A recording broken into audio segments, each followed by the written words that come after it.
ang asawa kong tinitingala ng lahat. Ating subaybayan ang buhay ni Daryl Darby. Magandang araw mga ka-master. Salamat sa patuloy na pagsuporta sa ating channel. Ang iyong pag-subscribe ang aking lakas, malaking pasasalamat ko sa inyo. Kabanata 3211. Ang boses ay nahulog at maraming mga tauhan niya ang naglabas ng kanilang mga sandata at diretsong sumugod kay Daryl.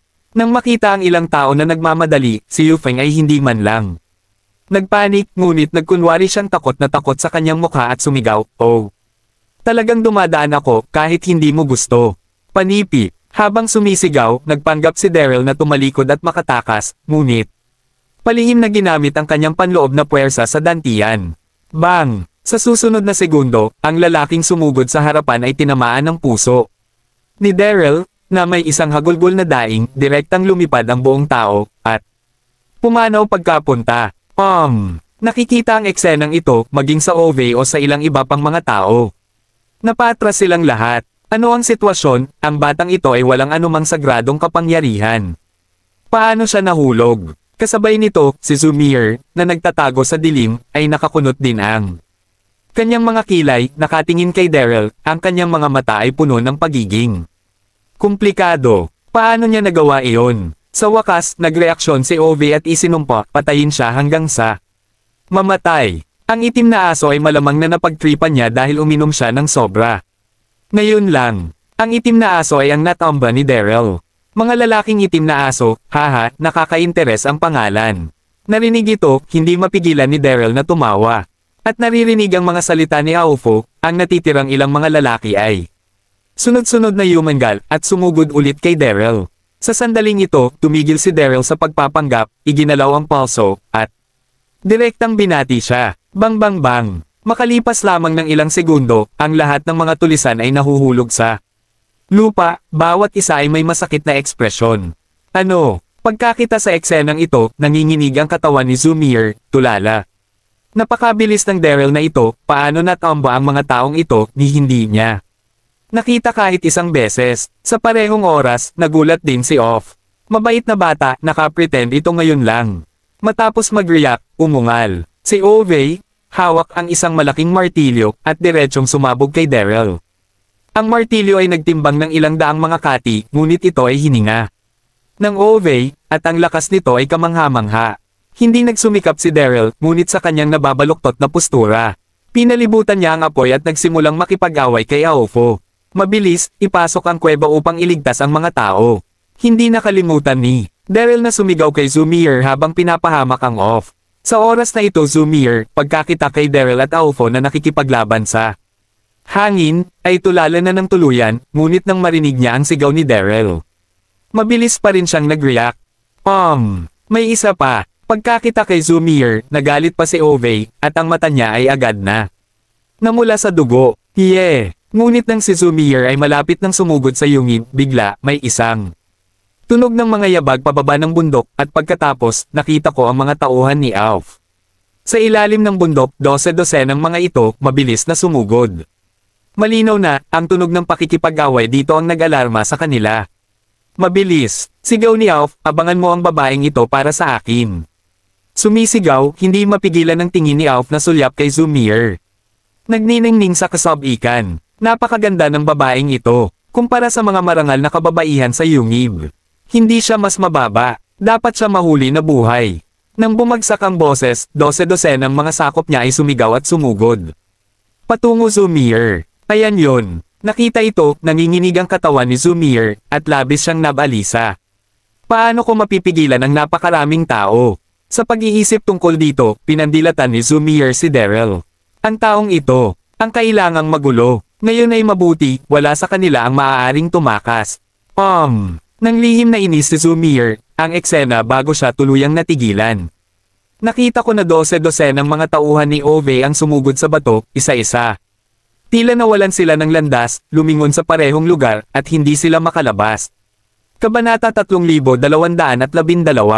Ano ang problema? Hindi ba puro bato lang ito? Nang makita ang eksenang ito, naramdaman lamang ni Zumir na ang utak niya ay umuungos at labis na nabigla.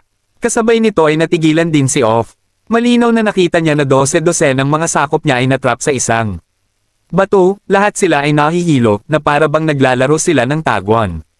Ginawa, haha, di nagtagal, nag-react at isinumpa si Off, ano ang ginagawa mo sa loob? Hindi ka ba nagmamadali at tumulong? Ang boses ay nahulog at ang dose-dose ng mga kalalakihan na natrap sa pagbubuo ng bato ay iiyak na. Walang luha, boss, hindi tayo makakalabas. Ang mga batong ito ay napakasama na parang makakagalaw sila. Oo, balisa at galit si Ove sa tinig ng dose-dose ng mga sakop. Bang! Sa sandaling ito, nakita ni Daryl ang pagkakataon at sinuntok si Ove sa kanyang puso. Narinig ang paghilik ni Alf, ang buong tao ay nag-staggered pabalik ng isang dosenang mga hakbang at ang sledgehammer sa kanyang kamay ay nahulog sa lupa. Sa suntok na ito, hinimok ni Daryl ang 5 patong ng panloob na puwersa. At binali ang 2 sa mga tadyang ni Alf.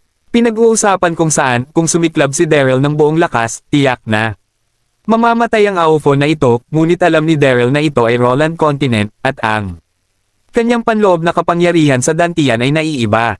Kung ang kanyang tunay na lakas ay malantad, gagawin niya tiyak na nasa hindi kinakailangang problema, o maging Loki. Gayunpaman, ang kasalukuyang sitwasyon ay karaniwang nasa ilalim ng aking kontrol. Mabilis na pumasok at iligtas ang mga tao. Sigaw ni Daryl kay Zoomier. Oh, narinig ang sigaw, nag-react si Zoomier at mabilis na pumasok sa yungib. Huminga ng malalim si Daryl, dahan-daang lumakad patungo sa Alf, at masayang sinabi, Alf, di ba? Hindi ka makakatakas ngayon, kaya't kumilos at mahuli. Ito, baliw. Nang makita si Daryl na naglalakad ng sunod-sunod, sobrang malungkot ang mukha ni UFO, hindi niya inaasahan na maraming tao sa kanya na kahit isang bata ay hindi siya mapigilan. Ang higit na hindi katanggap-tanggap kay Off ay ang lalaking nasa harapan niya ay wala man lang banal na kapangyarihan, at maaari pa niyang masugitan ang sarili. Ginawa, mamatay na. Pagkakita kay Daryl na mas mababa sa 2 metro. Ang layo mula sa Alf, biglang sumigaw si Alf, at sabay na itinaas ang kanang braso. Ipinakita ang arm na arrow sa kanyang braso. May mga nakatagong armas. Sa sandaling nakita niya, lihim na nakasimangot si Daryl, likas na nagtatangkang itago, ngunit ang distansya ay sobrang lapit, huli na. Whoosh! Mabilis na pinindot ang spring ng makina, at ang mga arrow ng manggas ay pinutok, at nakita niyang biglang nanginginig ang katawan ni Daryl, agad na natusok. Ang balikat at ang dugo ay nagagos. Sa oras na ito, sinagip ni Zoomier ang babaeng nakulong sa yungib. Nakita niya lamang ang isang eksena, at nanginginig ang kanyang katawan. Damn! It! Nang makita ang mga babaeng ito na sinagip ni Zoomier, natigilan din si Daryl. Nakita ko na ang mga kababaihang ito ay nasa edad 20s, isa sa mga ito ay mas maganda kaysa sa isa pa, nakasuot ng mga maharlika, ngunit lahat sila ay takot. Ang Ove na ito ay may magandang mata, at nahuli niya ang napakaraming mga kagandahan. Tumawag ka, sa kanyang sarili, ang hangin sa bundok ay nagtiis sa sakit sa balikat. Huminga ng malalim, nakatingin, isang ngiti, na wala kang pag-asang sitwasyon. Upang gawin ang isang walang kabuluhang pag-aalsa, kawili-wili. Sa nasabing sinabi, itinaas ni Daryl ang kanyang kamay kay itatak ang mga puntos ng acupuncture sa kanyang balikat at pinigilan ang pagdurugo. Ano? Nakikita ang eksenang ito, maging sa Ove o Zoomier, bukas ang kanilang mga bibig, ang mga mata ay puno ng hindi kapanipaniwala. Magtap lang sa balikat, at tumigil ang dugo sa pag-agos. Paano niya nagawa iyon? Walang bagay na tulad ng acupuncture sa Roland Continent. Sa oras na ito, ang diskarte ni Daryl ay mas mahiwagang kaysa sa mahika sa paningin ni na Ove at Zoo. Mir, ikaw. Kabanata 3213. Sa wakas, nag-react na wala ang kanyang tono, at halatang gulat siya. Sa sumunod na segundo, mabangis na kumislap ang mga mata ni Aofo, at diretsong sumugod patungo kay Zoomier. Nagulat si Zoomier at likas na napatras. Gayunpaman, ang layunin ni Off ay hindi Zoomier, ngunit ang mga kababaihan na inilabas niya lamang mula sa yungib.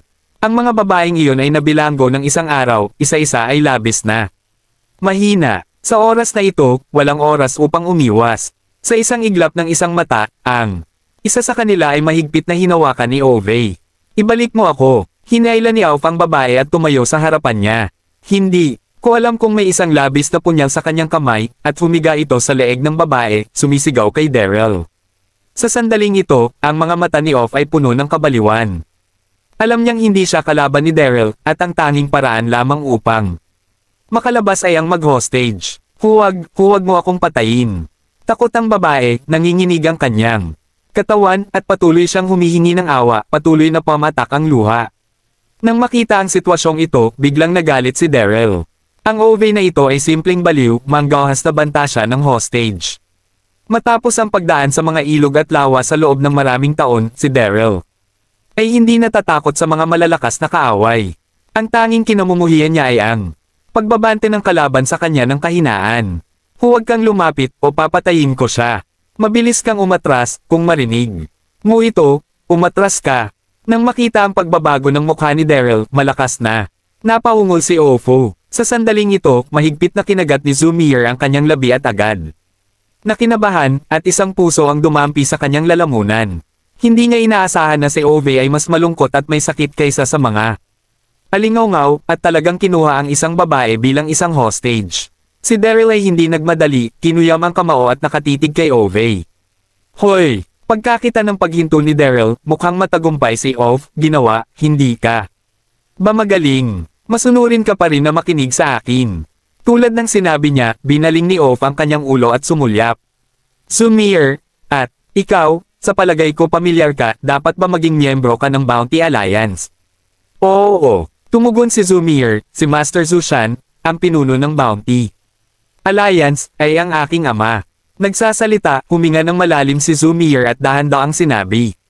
Off. Ngayon mahirap kang lumipad, o sumuko ka, bumalik ka sa amin ng masunurin. Bumalik ka. Mga mata ni Af ay kumislap ng mahina, at sinabing panunuya, sa palagay mo. Posible. Sinabi ko sa iyo, kahit na mamatay ako ngayon, hihilahin ko ang isang pabalik na unan. Sumigaw, tumingin sa paligid, pinaplano ang isang ruta ng pagtakas sa kanyang puso. Sa sandaling ito, naramdaman ni Ove ang labis na sama ng loob sa kanyang puso. Baliw, kung hindi dahil sa sorpresang pag-atake ng kalalakihan at kababaihan, tatanggapin niya at ng kanyang mga kalalakihan ang pantubos. Nang makita ang Aofo, tumanggi na tanggapin ang lambot, nanginginig na asar. Nakatawan ni Zumier. Tumawag ka. Sa oras na ito, wala ring pasensya si Daryl. Humakbang siya ng paatras at malamig na sinabi kay Auf, isa ka ring sikat na tao, hindi ka ba nahihiya na? Gumamit ng isang babae bilang isang kalasag ngayon. Nang bumagsak ang boses, nagbago ang mukha ni Ove, at hindi niya maiwasang sumigaw, ano ka, kwalipikadong sabihin mo. Sa paglipas ng mga taon, naglakbay ako sa buong Roland Continent, at kilalang kilala ako, at doon ay isang pangkat ng mga nasasakupang desperadong sumusunod sa akin. Isang henerasyon ng mga bayani.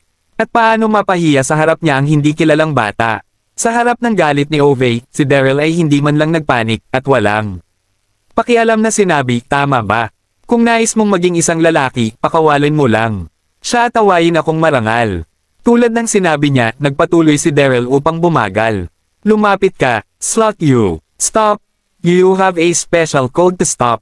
Ang mga mata ni Off ay kumislap ng puot at galit na sigaw niya. Oo, kusa itong sinabi ni Daryl, naghahanda upang psikolohikal na masira ang linya ng depensa ni Ove. Hanggat ang Ove ay nalilito sa kanyang sarili, ang mga bahid ay ibubunyag. Hoy! Nakikita ang eksenang ito, ang magandang mukha ni Zumier ay nagbago, at pinadyak niya ang kanyang mga paa sa balisa na paraan, huwag kang maging mapusok. Nababaliw na ba? Siya! Paano kung si Ove ay ganap na hinihimok at pinatay talaga ang bihag? Kabanata 3214 si Daryl ay may kalmadong mukha, at lihim na tinignan si Zumier, na nagpapahiwatig na hindi kinakabahan. Sa sumunod na segundo, nagpakita ng ngiti si Daryl at tumingin kay Aofo. Bueno, ang bawat isa ay umatras, paano mo siya bibitawan? Nang sinabi niya ito, tumingin si Daryl sa likuran ni Aofo, sadya o hindi. Sinasadya, ako nakita ang isang maliit na makulay na ahas na nakahiga sa likod nito. Ilang metro ang layo mula sa likuran ni Aof. Alam ni Daryl na mas maganda ang ahas, mas lason ito, at bigla siyang may plano sa kanyang puso. Hahaha. Pagkakita kay Daryl sa wakas na kompromiso, hindi mapigilan ni Off na tumawa. Hanggang sa langit, tama ang mga kondisyon, napakasimple, nais kong alisin mo ang mga bato, at pagkatapos ay putulin mo ang isa mo mga kamay. Hanggang ngayon, hindi pa naisip ni Ove kung paano nakulong ang mga Dose-dose ng mga sakop niya sa mga batong iyon, ngunit alam niya na hanggat natatanggal ang mga bato, magiging maayos ang mga nasasakupang ito. Tungkol sa paghiling kay Daryl na putulin ang isang kamay, ito ang paglabas ng galit ni Ove sa kanyang puso. Narinig ito, hindi mapigilan ni Daryl ang pagmumura sa kanyang puso, ang Ove na ito ay walang awa, pinayagan pa ang isang kamay. Sa pag-iisip nito, ngumiti si Daryl at tumango, okay, kailangan mong magsalita. Hoy, baliw ka. Pagkabagsak ng boses, komplikado ang mukha ni Zumir, at hindi niya mapigilan sigaw. Ang off na ito ay mabangis at kasuklam-suklam, at ang sinabi niya ay hindi kapanipaniwala. Kung talagang pinutulan ni Daryl ang isang kamay niya, ang sitwasyon ay ganap na magpapasa. Lihim na umiling si Daryl kay Zumir, at sinabi, umalis ka, ilayo mo ang bato. Si Zumir ay nag-aatubili, ngunit nang makita ang seryosong ekspresyon ni Daryl, dahan-dahan pa rin siyang lumakad patungo sa pagbuo ng bato. Ha! Sa sandaling ito, si Ove ay nakatitig ng mabuti kay Zumir, ang kanyang mga mata ay kumikinang sa kaguluhan at kalupitan. Iniisip ito ni Off, hanggat ang mga lalaking ito ng kanyang sarili ay pinakawalan, papayagan niya agad silang dakopin si Zumir ng buhay. Tungkol sa Daryl na ito, sinira niya ang isang kamay niya ng mag-isa, at wala siyang bantasa kaya hindi na kailangang mag-alala pa. Sa kanyang pagmamataas, malamig na sinabi ni Off kay Daryl, nagpunta siya upang ilipat ang bato, maaari mong putulin ang iyong kamay. Huwag mo nang isipin ang tungkol sa paglalaro ng mga trick. Nakangiting tumugon si Daryl, at pagkatapos ay inilagay ang kanyang kamay sa kanyang bibig, gumawa ng isang serye ng mga sumisidjit na ingay. Hiss! Narinig ang tunog, ang ahas na nakahiga doon, na parang iniutos, gumapang patungo sa Ove na parang kidlat. Oo, ginamit lang ni Daryl ang kanyang ventriloquist at sinenyasan ang pag-atake sa makamandag na ahas na ito. Anong ginagawa mo? Kumunat ang noo at malamig na tanong. Sa oras na ito, Off, hindi niya namalayan ang panganib sa likuran niya. Mabilis na lumalapit. Oh, ngumiti si Daryl at tumugon ng may nakaka-relax na hitsura, wala ito.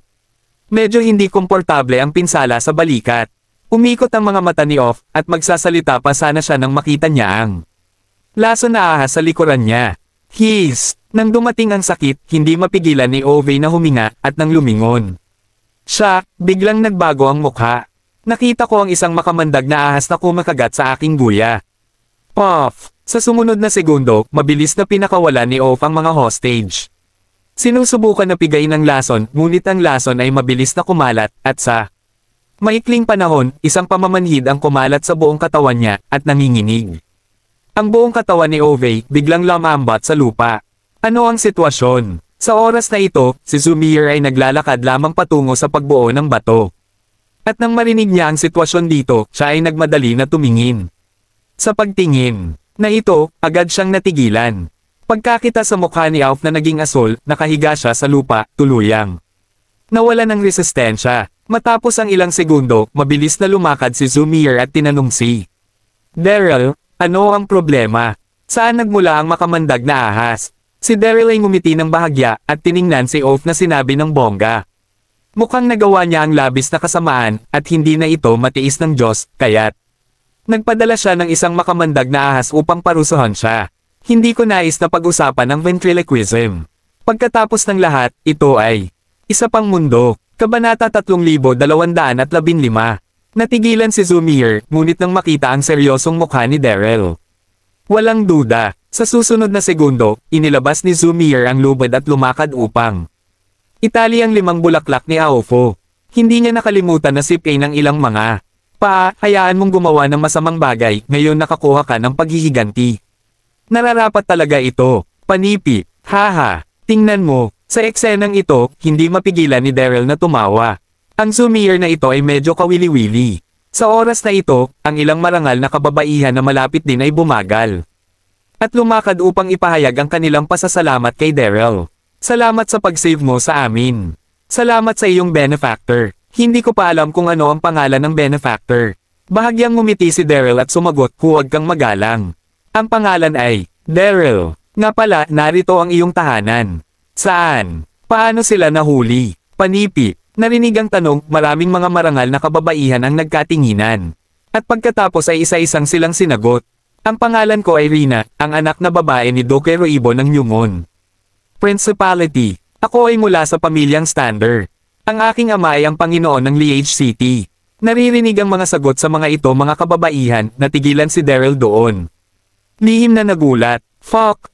Ang mga pagkakakilanlan ng mga babaeng ito ay mas kilalang kaysa sa isa. Ang elf na ito ay talagang matapang at nahuli niya ang maraming marangal na pinakamatandang kababaihan, hindi katakataka na gugustuhin siya ng buong mainland ng Roland. Matapos makipag-usap ng ilang mga salita, hinayaan ni Daryl ang mga marangal na babaeng ito na bumaba ng bundok at umalis.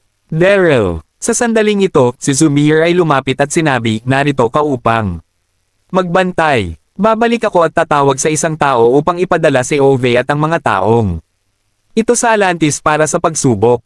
Tumango si Daryl. Ipinahayag na hindi opinyon. Sa sandaling ito, may naisip si Zumir at itinuro ang pagbuo ng bato at tinanong paano sa lupa mo ito ginawa. Bakit nakulong ang mga taong ito sa loob at hindi makalabas, sinabi ni Zumir na buong ng kuryosidad. Hanggang sa puntong ito, 12 ng mga kalalakihan ni Ove ay natrap pa rin sa loob tulad ng mga langaw na walang ulo. Ito, napakamot ng ulo si Daryl at ngumiti ito, napakasimple talaga nito. Nang mailagay ko ang batong ito dati, naglagay ako ng isang uri ng gamot na maaaring gawing guni-guni sa mga tao ang bawat bato, mga ito sa pagkatapos makapasok, huminga siya ang mga gamot na ito at naging walang malay, at natural na siya ay nakulong. Dito, panipi, ang pamamaraan ng pagbuo ay mas malalim pa kaysa sa ventriloquist, at si Daryl ay tinamad na magpaliwanag kay Zumir. Casual na gumawa ng isang kasinungalingan. Ganun pala, narinig ito, Zumir tumango bigla, at pagkatapos ay curled kanyang mga labi at sinabi, akala ko mayroon kang anumang mga espesyal na kasanayan, ginamit mo ang ganitong uri ng maliit na bilis ng kamay. Ang boses ay nahulog, Zumir tumigil sa pagsasalita, at nagmamadali pababa ng bundok upang tumawag. Tumawag ka. Pagkaalis ni Zumir, nakahinga ng maluwag si Daryl, medyo nainas. Sa oras na ito, ang pagkalason ni Ove ay lumalim at siya ay walang malay ginawa. Sa sandaling ito, ang tingin ni Daryl ay nahulog kay Ofo at hindi mapigil ang ungol sa kanyang puso. Ang elf na ito ay gumawa ng napakaraming masamang bagay sa Roland Continent. Ninakawan at pinatay, at ginawa ang lahat ng kasamaan, at dapat may isang kayamanan sa kanya. Sa pag-iisip tungkol dito, lumakad si Daryl at hinanap ang katawan ni Elf. Di nagtagal, nalaman niya ang isang gumuho na mapa, at nakita na ang mapang ito ay gumuhit ng buong kontinente ng Roland, ngunit ang papel ay nailo. Malinaw na ang edad ay mahaba na, at sa kanang itaas ng mapa, ang isang lugar ay espesyal na minarkahan ng isang pulang tuldok. Mapa ng kayamanan. Pagkakita ng minarkahang pulang tuldok, natigilan si Daryl nang walang kahit kaunting kaba. Baliw, ano ang silbi ng mapang yaman para sa iyong sarili? Hindi ko kailangan ng pera sa sarili ko. Bagaman medyo nalulumbay, itinabi pa rin ni Daryl ang mapa ng kayamanan. Makalipas ang ilang sandali, dumating si Zumir kasama ang mga tao at isinama si Off at ang kanyang mga tauhan sa Atlantis. Kabanata 3216. Ang pagpapadala sa Atlantis para sa pagsubok ay nangangailangan ng maraming mga pamamaraan, kaya't hindi sumunod si Daryl, at nang makarating siya sa paanan ng bundok, nagpaalam siya kay Zumi at ang iba pa. Bumalik sa Atlantis, nakikita na maaga pa ang oras, hindi nagmadali si Daryl pabalik sa kanyang tirahan, ngunit gumala-gala sa kalye. Money Carnival Night. Pagkalipas ng ilang minuto, dumaan si Daryl sa pasukan ng isang tavern at agad na akit ng pangalan ng tavern. Nakita niya na ang tavern ay may magandang lokasyon, high-end na dekorasyon, at maraming mga panauhin, hindi mas mababa kaysa kay Blue Rose. Tavern ni Rose. Ang tavern ay isang magandang lugar upang magtanong tungkol sa balita. Kahit na mayroon akong tulong ni Blue Rose dati, hindi ako maaaring maging tamad. Iniisip ito, pumasok si Daryl sa tavern hall. Pagpasok sa tavern, nagtanong si Daryl ng isang lugar sa bintana, nag-order ng isang bote ng alak, ibinuhos ang sarili habang pinagmamasdan ang paligid, at tingnan kung may naririnig siyang balita tungkol kay Mia Oyeng at Yanhong mula sa mga panauhing nasa paligid niya. Pagtingin sa paligid, ang mga mata ni Daryl ay nahulog sa isang pribadong silid sa ikalawang palapag, at nakita niya ang isang lalaki at isang babae na Nakaupo sa pribadong silid, nakikipag-usap at tumatawa. Ang tao ay hindi gaanong matanda, tumingin siya ng mga 25. Siya ay nakasuot ng isang maliwanag na nakasuot ng kabalyero, at hindi siya masabi. Nagwapo, at ang kanyang katawan ay napuno ng makapangyarihang banal na kapangyarihan. Ang mahabang damit na lila ng babae ay nagpapakita ng kanyang sexing figure, na hindi mailalarawan ang kaakit-akit at sexing. Hindi siya kilala ng lalaking Daryl, ngunit nang makita niya ang babae. Natigilan si Daryl. Si Irene yun. Bakit siya nandito? Kaibigan ba ang lalaki? Makalipas ang ilang segundo, nagbalik sa isip si Daryl, nais na kamustahin. Ngunit pinigil. Nakakahiya namang pumasok ng mali sa silid ni Irene. Sa palagay ko ay, hindi pa rin nauunawaan ni Irene ang kanyang sarili sa sandaling ito. Naupo si Irene sa matikas na silid, hindi maitagol ng kanyang maislan na. Mukha ang kanyang nasa sabik ng ngiti, at mas naging masagana siya. Ang gwapong lalaking nakaupo sa tapat ng Irene ay ang pinakatanyag na royal knight ng Principality of Heaven na si Wick. 5 taon na ang nakalilipas sa engranding kompetisyon na ginanap sa Duchy of Stars. Tinalo ni Wick ang madla at nagwagi sa pwesto. Espesyal siyang pinangalanan ng kabalyero ng hari. Pagkatapos nito, nakatuon si Wick na maging matapat sa hari at naging panig ng hari ang mga kilalang tao, masasabing ang telon ay walang hanggan. Si Wick ay hindi lamang malakas at makapangyarihan, ngunit sa kanyang gwapo na hitsura, nakuha niya ang mga puso ng maraming mga binibining. Si Irene ay isa sa maraming hinahangaan ni Wick. Your Excellency Knight. Sa sandaling ito, bahagyang ngumiti si Irene at nagbuhos ng alak para kay Wick. Masayang-masaya na makaupo ka at makainom.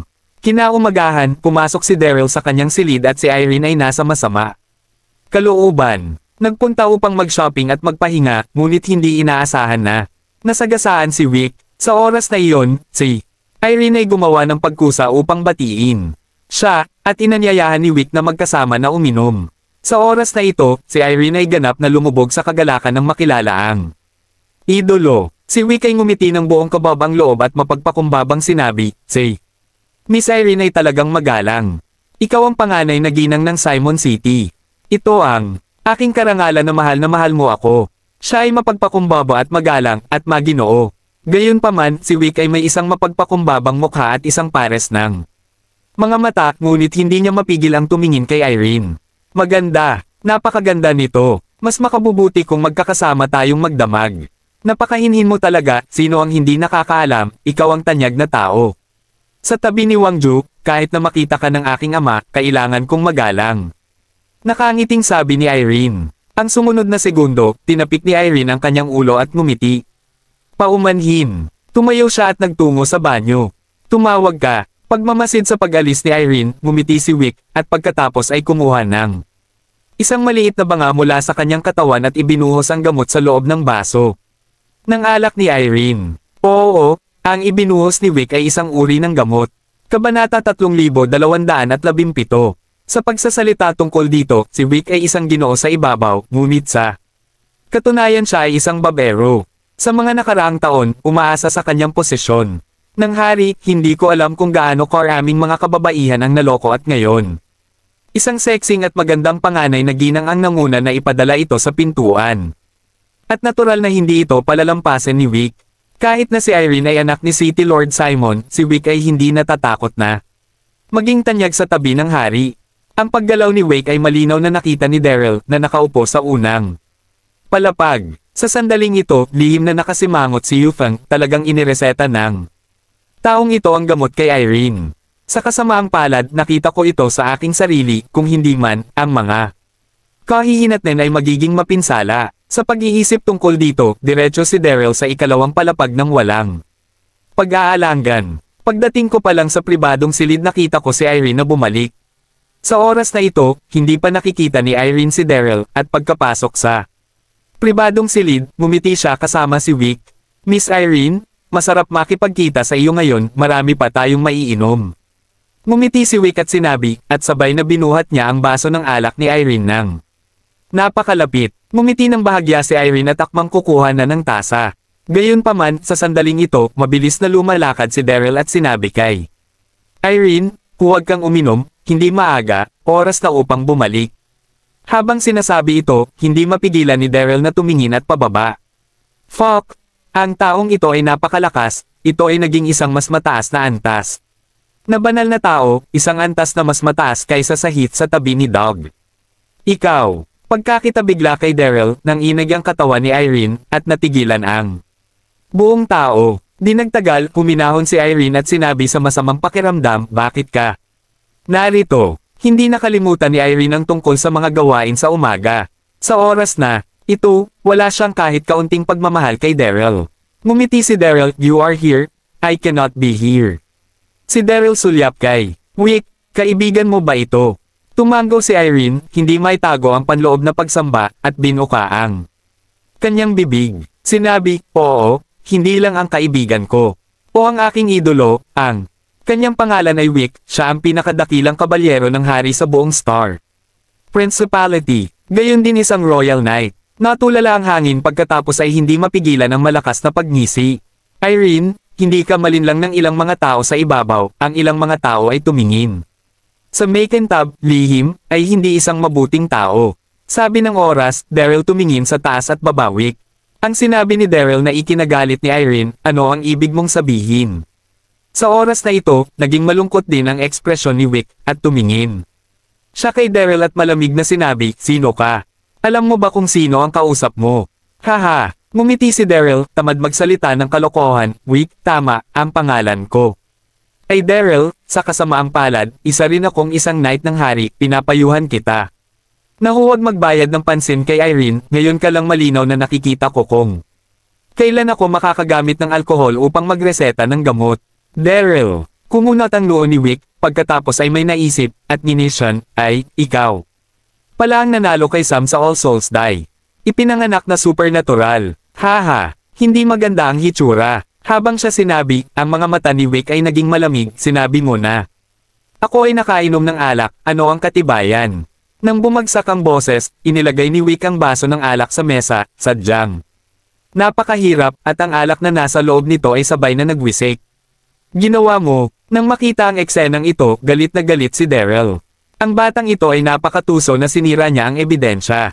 Sa oras na ito, nag-react si Irene at sinigawan si Daryl, huwag kang magsalita ng walang kwenta, si Wick ay hindi ganoong klaseng tao.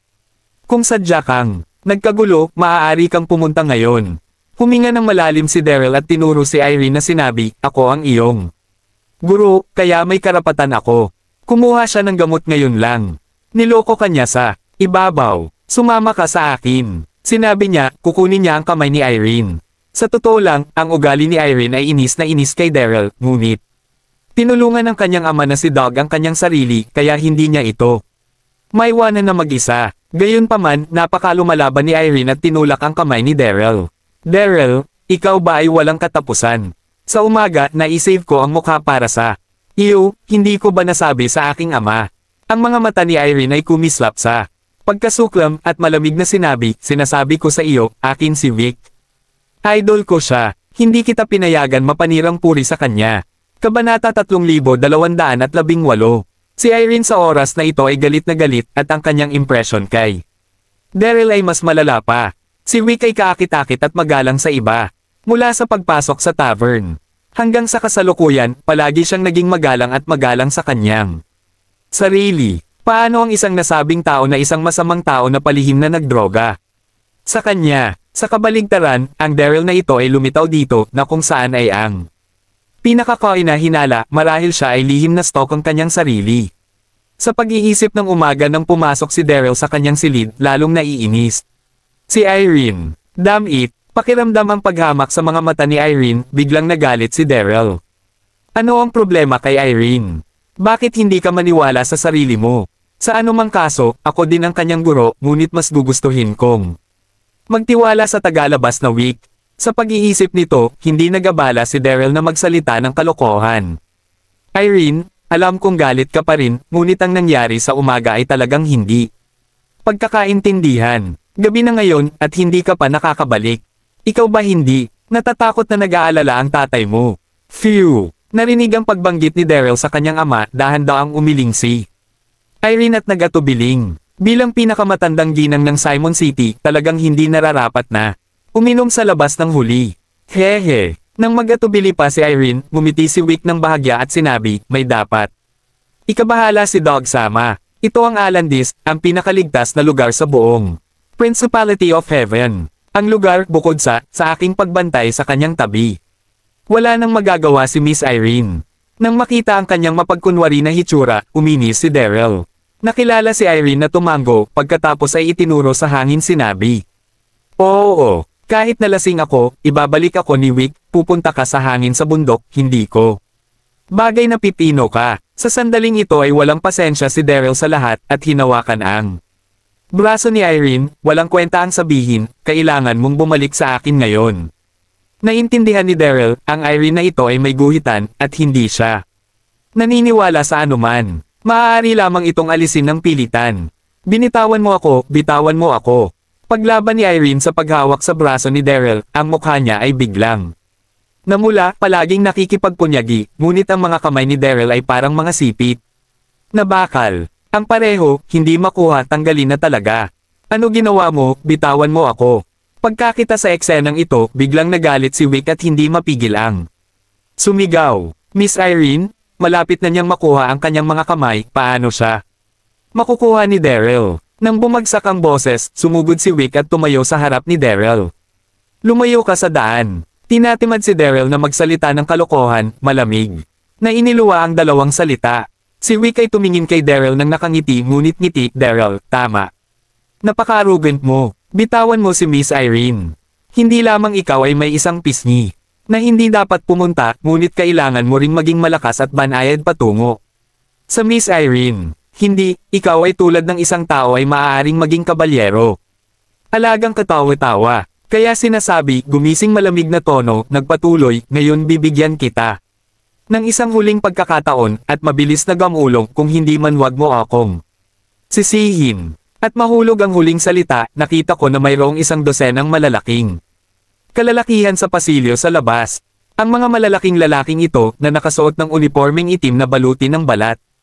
At may hawak na mga machete, lahat ay nasa larangan ng Saint King. Ito ang lahat ng mga nasasakupan ni Wick. Si Wick ay isang maharlika na kabalyero sa loob ng 5 taon. Bumuo siya ng kanyang sariling kapangyarihan mula nang magkahalong si Atlantis. Tumawag sa isang helper. Nang makita ang eksenang ito, lihim na kumunat ang noo ni Daryl, ngunit hindi man lang nagpanik. Nang inig si Irene, at hindi mapigil ang sabihin kay Wick, mahal na mahal. Kung Wick, huwag. Bagaman nasama ang loob niya kay Daryl sa kanyang puso, hindi niya kayang makita sina Daryl at Wick na nag-aaway. Kung sa bagay, si Daryl ay dinala ng kanyang ama sa Atlantis, at pinangalanan din siyang isang kabalyero ng korte ng hari. Kung may mangyari sa kanya, hindi makakatakas ang kanyang ama sa responsibilidad. Miss Irene, huwag kang mag-alala. Bahagyang ngumiti si Wick at inalosi. Irene, tinuturo ko lang siya at wala akong gagawin sa kanya. Sinabi niya ito, mukhang walang ingat si Wick, ngunit ang kanyang mga mata ay kumurap isang bakas ng lamig. Tumawag ka. Narinig ito, medyo gamaan ang pakiramdam ni Irene, at pagkatapos ay tumabi. Kabanata 3219. Sa sandaling ito, nakahinga ng maluwag si Daryl at tumingin kay Wick at sinabi. Takutin mo ako. Paano kung hindi ako makalabas? Si Wick ngumiti siya ng malamig. Narinig ko na ikaw ay ipinanganak na may supernatural power, ngayon makikita ko kung gaano kakatapang. Bumagsak ang boses, itinaas ni Wick ang kanyang kamay at kumaway, fuck me. For him. Panipi. Sa araw, nalaman ko na si Wick ay labis na nababagabag ng tinatakan niya ang isang kabalyero ng korte ng hari. Alam mo, ang kabalyero ng korte ng hari ay isang napakataas na karangalan, paano niya hahayaan ang iba na umupo sa isang pantay na paninindigan sa kanyang sarili. Wow! Narinig ang utos ni Wick, ang 12-dosenang malalaking kalalakihan sa paligid ay hindi nag-atubiling lahat at direktang lumapit kay Daryl. Talagang gawin ito pagkatapos maglaro sa iyo.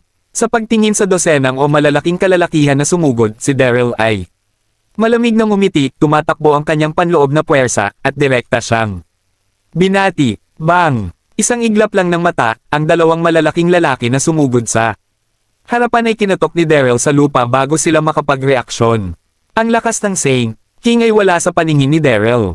Ngunit bago si Daryl ay nasa bundok, siya ay nasugatan ng balikat ng Alf na may isang araw na manggas. Sa oras na ito, ang sugat ay hindi gumaling, at Unti-unting hindi niya nakatiis. Ang bawat isa sa mga kalalakihan ni Wick ay napakahirap. Nang makita na ang dalawang kasamahan ay natamba, ang natitira ay hindi. Lumiliit ngunit pinasigla ng duguan at pongol isa-isa. Baliw, loko ang mga taong ito. Nang makita ito, mahirap para kay Daryl na huminahon at isang layer ng malamig na pawis ang sumabog sa kanyang noo. Hahaha, si Wick ay puno ng pagmamataas at kaguluhan at malakas na kinutya si Daryl. Panarangal na kabalyero ng korte ng hari, ang lakas lang na ito. Sa palagay ko saan ka nang galing, saan ka pupunta? Nang sinabi niya, hindi niya nakalimutang lumipat, sumigaw siya, bigyan ako ng isang hard hit. Pagkarinig nito, isang dosenang ng kanyang mga tao ay agad-agad na nakuha ang kanilang mga daggers. Puff! Puff! Di nagtagal, si Daryl ay napakamot ng punyal at agad na damaloy ang dugo. Nang dumating ang matinding sakit, lumaban si Daryl na hindi sumisigaw, at kasabay nito, hinawakan niya ng mahigpit ang kamay ni Irene, at kailangan pa rin niya itong ilayo ngayon. Sa totoo lang, sa sandaling ito nais ni Daryl na ipatawag kay Fang Tian upang magpinta ng isang halberd, ngunit kinubkob ng higit sa isang dosenang tao, huli na. Tumalon ka, kumalat ang labanan, at ang mga panauhin sa buong silid tulak ay takot na. Takot, nagtatago sa malayo. Daryl, balisa rin si Irene at hindi mapigil ang sumigaw, binitawan mo ako, bitawan mo. Kung hindi mo bibitawan, papatayin ka hanggang sa mamatay. Sa oras na ito, hindi inaasahan ni Irene si Daryl na ito. Siya ay magiging paulit-ulit at aalisin, ngunit siya ay isang tao lamang, paano niya pinalo ang napakaraming tauhan ni Wick. Ako ang iyong guro, at responsibilidad kung pangalagaan ang iyong kaligtasan. Napangisi si Daryl bilang tugon, namumula ang mga mata. Narinig ito, nanginginig ang katawan ni Irene, pakiramdam na medyo hindi maipaliwanag na gumalaw sa kanyang puso. Ang pagtingin sa tingin ni Daryl ay medyo komplikado din. Pwede ba, naintindihan ko talaga siya. Sa oras na ito, umaatake pa rin ang mga tauhan ni Wick. Naapektuhan ni Daryl ang sugat sa kanyang balikat, ang kanyang paggalaw ay naging mas mabagal at malapit na siyang hindi makahawak.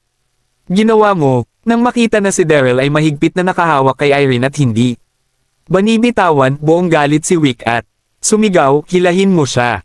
Narinig ang utos, isang dosenang mga tauhan niya ang sumugod at isasama nila si Daryl. Humila si Irene. Tumawag ka, Kabanata 3220. Si Daryl ay ngumisi ng ngipin at kumaway sa braso upang labanan, at di nagtagal ay sinaksak pa siya ng ilang mga lugar, damaloy ang dugo, at namula ang sahig. Sa sobrang balisa ni Irene ay hindi niya maiwasang sumigaw, ikaw. Bitawan, mamamatay ka ng ganito. Sa oras na ito, medyo nagsisi si Irene. Alam ko ito, kaya dapat kasama ko. Siya ngayon lang, balik mo. Ito ay lamang nahuli na upang sabihin kahit ano. Huwag kang umiyak. Pagkakita ng panghihinayang ni Irene, ngumiti si Daryl, hindi ako mamamatay. Ngumisi si Wick, inilabas ang mahabang taybak mula sa kanyang katawan, at dahan-dahang lumakad. Salita ni salita, ako ay kalahating namatay, at hindi ako nahihiya, nais kong makita kung gaano karaming mga buhay ang mayroon ka. Nang bumagsak ang boses, itinaas ni Wick ang espada, at isang sumisindek na hininga ang sumabog sa buong katawan niya. Kaagad, ang mahabang taybak ay tumusok nang diretso sa puso ni Daryl na parang pagsabog ng apoy. Pumunta ako. Pakiramdam ang lakas ng espada na ito, lihim na nagulat si Daryl. Ito ang swordsmanship ng Roland Mainland. Walang mga pahirap na paggalaw. Simple at direkta, at ang lakas ay labis na mapagmataas. Tumigil ka. Pagkakita na si Daryl ay matutusok ng espadang ito, bigla, isang malakas na ugong ang nagmula sa labas, at pagkatapos ay 12 ng mga makapangyarihang figure ang sumugod tulad ng isang alon. Ang mga lalaking ito, na may suot na pulang dugo na mga robe, ay binurda ng isang dagwang kamay sa mga cuff. Ito ang piling tao ng samahan ng dugo. At sa ilalim ng isang subordinate sa tapat ng tavern, isang sexing at malamig na figure ang tahimik na nakatayo roon, pinapanood ang sitwasyon dito. Ito ay si Olenna, ang pinuno ng Bloodhound Organization. Ang hidwaan sa pagitan ni Daryl at Wick ay nagdulot ng maraming ingay. Ngunit nasa malapit si Olenna. Matapos malaman ng tungkol sa sitwasyon, agad siyang nagpadala ng isang tao upang tulungan si Daryl. Pinag-uusapan ito, naiirite si Olenna sa dula ni Daryl, at alam niya na kinubkob siya ng mga tauhan ni Wick. Ayaw niyang tumulong, ngunit kung may nangyari kay Daryl, walang magbibigay sa kanya ng antidote. Nakikita ang eksenang ito, ang lahat na nanonood ng kaguluhan malapit sa tavern ay hindi mapigil ang huminga sa air. Ito ang samahan ng dugo sa kamay. Napakaraming tao, at ang hininga sa katawan ay napakalakas. Kasabay nito, napatulala din si Wick. Bilang isang kabalyero ng hari, syempre alam ni Wick na ang samahan ng dugo ay kumalat sa buong kontinente ng Roland. Ang kabuuang bilang ng mga tauhan ay halos daan-daang libo, at ang lakas ay napakalakas. Paumanhin. Sa wakas, Wick nag-react at nais magtanong, ngunit nagambala pagkatapos ng dalawang salita lamang. Fuck him. Ang isang pinuno ng samahan ng dugo ay sumigaw kay Wick, at pagkatapos ay 12 ng mga kasama ang sumugod patungo kay Wick. Bago sumugod ang mga elite na ito ng organisasyon ng dugo, sinabi sa kanya ni Ole na huwag magkaroon ng anumang komunikasyon kay Daryl, tulungan mo lamang siyang makitungo ng direkta kay Wick. Nang makita ang eksenang ito, galit na galit si Wick, at mabilis na isinubo ang kanyang taybak upang labanan. Sa pagsasalita tungkol dito, si Wick ay napakalakas, ngunit hindi niya kayang hawakan ng napakaraming tao, at mabilis na natamba sa lupa. Kayong mga dagwang kamay ay organisado ng matapang, maglakas loob na gumawa. Sa akin, ako ay isang maharlikang kabalyero. Patuloy na sigaw ni Wick. Ikaw ang matalo. 12 ng mga piling tao ng samahan ng dugo, lahat sila ay puno ng galit, sinuntok at sinipa si Wick nang walang tigil. Dahil kinubkob ng maraming tao, hindi man lang tumayo si Wick, halos samuka ng dugo sa galit. Gayunpaman, hindi rin tanga si Wick. Bagaman ang mga taong Bloodhand organization na ito ay hindi nakikipag-usap kay Daryl, mahulaan nila na nakadirekta sila kay Daryl. Daryl, nakikipagsabuatan sa Bloodhand organization, patay ka na. Patuloy. Napongol si Wick. Hindi pinansin ni Daryl ang napakaraming sugat sa kanyang katawan, siya ay mahina na sa ngayon. Matapos ang paglalaro ng higit sa kalahating oras, natitira ni Wick ang kalahati ng kanyang buhay, at tumigil ang mga talento ng mga samahang ito ng dugo. Hindi naglakas loob si Wick na manatili, binigyan si Daryl ng isang mabangis na tingin, at umalis sa kahihiyan.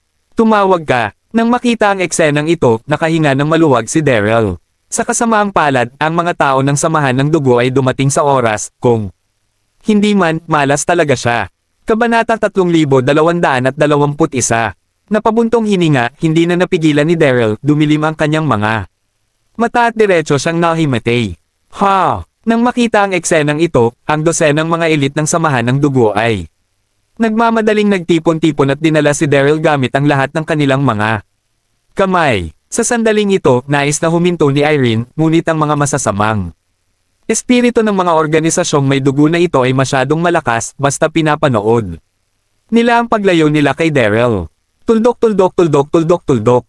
Sina Daryl at Wick, ang dalawang Royal Knights ay nakipaglaban sa tavern, at maya-maya ay kumalat ang balita sa Allandis. Sa oras na ito, White Victory Palace, silid ni Dog.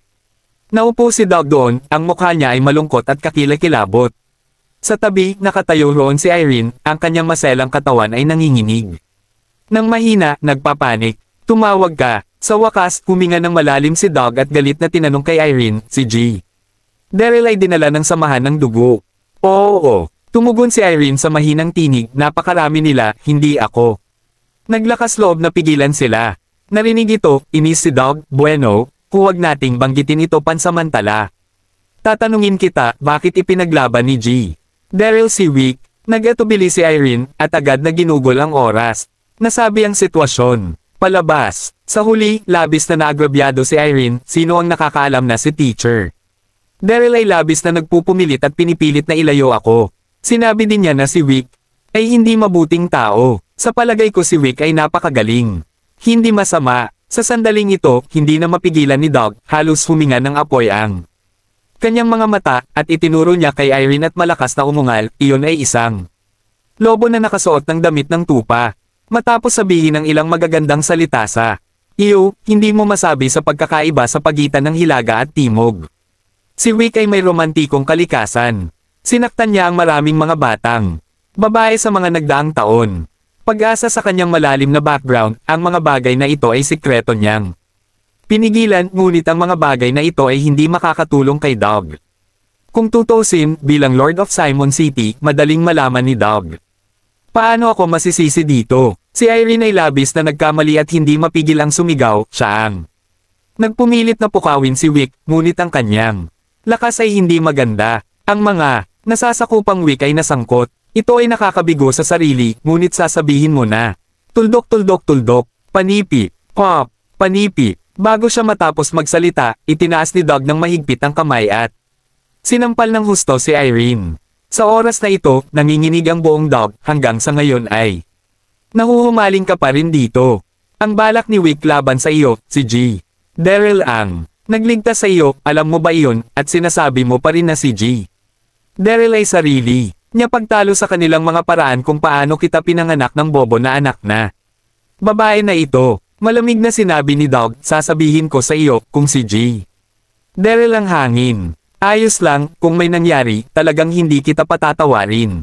Sinasabi sa oras, ang mukha ni Doug ay madilim, at ang kanyang mga mata ay mas nabalisa. Si G. Daryl ay inapo ni Lord Foy. Naging kabalyero ng hari, at kung sumikat siya sa mundo, susundan niya siya, ngunit kung may mangyari sa kanya, malas siya. Tinakpin ni Irene ang kanyang mukha, muling naagrabyado, ngunit din sa kalungkutan at galit. Pare, ikaw? Sinaktan mo ako para sa isang tagalabas.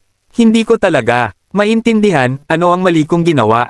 Sigaw ni Irene na may luha, saka humakbang at tumakbo palabas. Pog! Nang makita ang pagtakbo ng kanyang anak na babae, nagbuntong hininga si Doug. At pagkatapos ay tinawag ang kanyang mga nasasakupan, hindi mahalaga kung anong pamamaraan ang ginagamit mo, kailangan mong hanapin si G. Darby at umalis. Oo, sa kabilang panig. Hindi alam kung gaano siya katagal sa isang pagkawala ng malay, nagising si Daryl. Tumawag ka. Sa sandaling imulat niya ang kanyang mga mata, naamoy ni Daryl ang isang kamanghamanghang samyo, at nang imulat niya ang kanyang mga mata, natigilan siya. Nakita ko ang aking sarili na nakahiga sa isang kama. Ang mga kagamitan sa buong silid ay hindi mailalarawan na sariwa at matikas. Ang hangin ay sinabog ng pabango at ang samyo ay kaakit-akit. Sa dumi sa tabi ng kama, nakaupo ang isang kaakit-akit na matangkad na malamig na figure. Si Olenna yon. Nang makita ang pagbukas ng kanyang mga mata ni Daryl, nagmamadaling lumapit. Si Olenna at marahang sinabi, gumising ka. Ano sa palagay mo? Tumanggaw si Daryl at tumingin sa kanya ng nakangiti, okay lang, mabuti na lang at nandito ang iyong mga tao. Tama, paraan, paano mo nalaman na ako ay nasa tavern na iyon, nagpadala ka ba ng isang tao upang sundin ako? Panipi, Kabanata 3222. Pagkarinig nito, binago ni Olenna ang kanyang mukha at mabilis na nagpaliwanag, hindi, napadaan ako. Seryoso, ayaw ni Olenna na nasa harapan ng hangin napakababa, ngunit walang paraan. Pagkatapos na uminom ng tungshen pill, sa loob ng isang taon, kailangan niya ng antidote ni Daryl upang mabuhay. Nang makita ang kanyang kaba, ngumiti si Daryl, at nais siyang libangin pa. Sa gayon, bakit hindi ka nagpakita sa oras na iyon? Si Doug ay isang matalinong tao at hindi nagtanong ng marami, ngunit nakasimangot. Nabasag ang tusong iyon ni Wick, hinulaan na mayroon kang kinalaman sa samahan ng dugo, siguradong magsasampa ka ng isang kaso sa harap ng Panginoon. Ito, nag-aalangan si Olenna at mahinang sinabi. Maaaring hindi mo alam na ang aming samahan ng dugo ay may malaking puwersa at ang mga tao ay kumalat sa buong kontinente ng Roland, kaya't itinuturing kami ng 6 na punong awtoridad bilang mga banta. Ikaw at si Wick ay kapwa mga Royal Knight ng Heavenly Star Principality. Bilang pinuno ng samahan ng dugo, natural na hindi madaling maipakita. Ito pala ang kaso. Nang marinig ito, tumanggo bigla si Daryl. Sa susunod na segundo, nakangiting tiningnan ni Daryl si Olenna, talagang hindi komportable sa sobrang sugat sa aking katawan. Bakit hindi mo ako bibigyan ng masahe? Baka mas mabilis akong gumaling. Ha! Narinig ang kanyang mga salita, biglang namula ang malamig na mukha ni Olenna. Ito, ang Daryl na ito ay talagang sobra, ang pinuno ng kanyang sariling marangal na samahan ng dugo, kung paano niya ididiin ang kanyang balikat. Nang makita ang ekspresyon ni Olenna, tinapik ni Daryl ang noo. Ay, iniisip ko sana nabigyan ka ng antidote kanina, ngunit ngayon ay nasugatan ako at sumasakit ang utak ko, at bigla kong hindi matindaan. Ikaw, balisa si Olenna nang marinig ito. Stomp! Siya ay isang matalinong tao at natural na naiintindihan ang kahulugan ni Daryl. Kung hindi siya sumasang-ayon, patuloy niya itong hilahin mula sa pagbibigay ng antidote. Ang isang taon ay hindi mahaba, kaya natural mas makakabuti na makuha ang antidote ng mas maaga. Sa pag-iisip nito, kinagat ng mahigpit ni Olenna ang kanyang labi. Okay. Pipindutin ko ito para sa iyo. Nang mahulog ang boses, naupo si Olenna sa gilid ng kama na may isang pares ng mga kamay na jade sa balikat ni Daryl, at marahang pinindot ito. Tumawag ka. Nararamdaman ng kamay ng jade ni Olenna, lumabas ito ng may lambot, hindi masabi na aliw ni Daryl, isang mahabang buntong hininga, at dinilat ang mga mata sa sarap. Hindi ko masabi, ang Olenna na ito ay kadalasang sobrang lamig, banayad, at napakahusay. Kung mayroong isang taong may samahan ng dugo sa kamay na naroroon, tiyak na magugulat ito. Ang pinuno ng marangal na samahan ng dugo ay talagang binitiwan ang kanyang dignidad at pinindot ang kanyang balikat para sa isang lalaki na kung saan ay hindi kapanipaniwala. Sa mga susunod na oras, nagsasanay si Daryl sa silid ni Olenna. Pinag-uusapan ito, ang Daryl ay pawang trauma sa balat, hindi na kailangang pinuhin ang tableta. At mayroon ding mga magagandang gamot sa pagpapagaling dito si Olenna. Kaya't gumaling kaagad si Daryl. Makalipas ang ilang oras, nagpaalam sina Daryl at Olenna at bumalik sa White Sheng Palace. Mr. Darby. Sabik na sabik si Dog, at nang makita niyang bumalik si Daryl, nagulat siya. Kaagad at binati siya ng mabilis, nagpadala ako ng mga tao upang hanapin ka kahit saan. Nag-aalala na may mangyari sa iyo. Ngumiti ng bahagya si Daryl. Pag-away lang, ano ang maaaring mangyari? Tumango si Dog, at pagkatapos ay may naisip siya, nga pala, narinig kong dumating ang samahan ng dugo, kilala ba sila ni G. Darby? Phew! Huminga ng malalim si Daryl, nag-isip saglit, at tumugon, oo. May mga pinagmulan ako sa Bloodhound Organization. Hindi nilayo ni Daryl na pag-usapan ang tungkol sa relasyon kay Olenna. Sumimangot si Daryl. Kung matalo ka, maghahabol ka. Hindi magiging masungit. Si Wick, Lord Knight, tulad ng sinabi niya, isang sundalo ang mabilis na lumakad at magalang na sinabi kay Daryl, tinawag ka ni Wang Ju na bisitahin ang Wang Court. Sa sandaling ito, nagkatinginan sina Yu Feng at Dog na tigilan. Kaagad na binanggit niya si Wang Ju, nagpadala si Wang Ju ng isang tao upang ipatawag siya. Malinaw na dahil ito kina Daryl at Wick. Hindi nagtagal, nag-react si Dog at sinabi, sasamahan kita. Nag-isip sandali si Daryl at ngumiti, hindi na kailangan. Bagaman dahil ito kay Irene, sanhi din ito ng kanyang sarili. Kabanata 3223. Nahulog ang mga salita, sinundan ni Daryl ang mga sundalo sa korte ng Wang. Sa maikling panahon, dumating si Daryl sa Wang Ting Hall. Pagpasok ko pa lang sa hall, nakita ko si Wang Ju na nakaupo doon na may malungkot na mukha, at nakasimangot din si Kelly sa tabi niya. Tumayo doon si Wick, mayabang at malamig. Ito ay lamang na tinuturo ng 12 ng mga samahan ng dugo sa tavern, ang pasa sa kanyang mukha ay naroon pa rin, at mukhang nakakatawa. Ginawa mo. Nang makita ang eksenang ito, may naunawaan agad si Daryl, dapat si Wick ang nagsabi kay Wang Ju na nakikipagsabuatan siya sa samahang may dugo. Sa pag-iisip tungkol dito, si Daryl ay hindi man lang nagpanik, at lumakad pasulong at binati si Wang Ju. Nakita ni Daryl ang kanyang Royal Highness na si Wang Ju. Yeah! Tumugon si Wang Ju, nakatitig kay Daryl, at gaanong nagsabi, Knight Daryl. Kayo ni Wick ay nagkalaban sa bahay alak sa maghapon, at pagkatapos ay may dumating mula sa Bloodhound Organization, di ba? Opo, sumagot si Daryl. Kung gayon ang mga tao ng samahan ng dugo ay kinubkob si Wick, tama ba? Opo. Kalmado ang ekspresyon ni Daryl.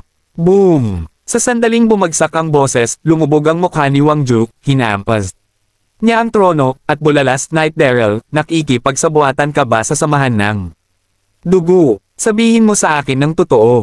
Tama si Olenna, ang samahan ng kamay ng dugo ay nasa buong ang Roland Continent at ang 6 na pangunahing duchy ay itinuturing silang malaking pagbabanta at nais na lipulin ang mga ito noong matagal na panahon. Sa oras na ito, hinihinalang nakikipagtulungan sina Daryl at ang Bloodhound Organization, at galit na galit si Wang Ju. Feeling Wang Ju galit, Daryl ay hindi may ang slightest alon sa kanyang puso, at sinabi ng walang interes, pumunta pabalik sa iyong royal kamahalan. Hindi. Sa sandaling ito, Wick ay hindi maaaring makatulong ngunit sneered at shout. Sa Daryl, kung hindi, bakit ka tinulungan ng Bloodhound Organization na harapin mo? Ako, ayaw mong magkwibal. Tumanggaw si Wang Ju bilang pagsang-ayon. Si Kelly lang ang nakaupo doon. Nakasimangot na parang may iniisip. Tumawag ka, huminga ng malalim si Daryl at tiningnan si Wick at sinabi lahat ng kailangan ng ebidensya. Ang mga organisasyong may dugo na iyon ay pumasok sa bahay alak at hindi kailanman nakikipag-usap sa akin. Paano sa palagay mo kilala ko? Sila. Kung gayon bakit? Batiin mo ako pagdating mo. Malamig na sabi ni Wick. Daryl chuckled mahina, sino ang nakakaalam siguro ikaw ay behaving masama. At ibunsod ang mga ito. Huwag isipin na hindi ko alam kung matapos kong kaliwa, ikaw ay nasa isang. Pagkawala ng malay at pagkatapos ay dinala siya ng samahan ng dugo.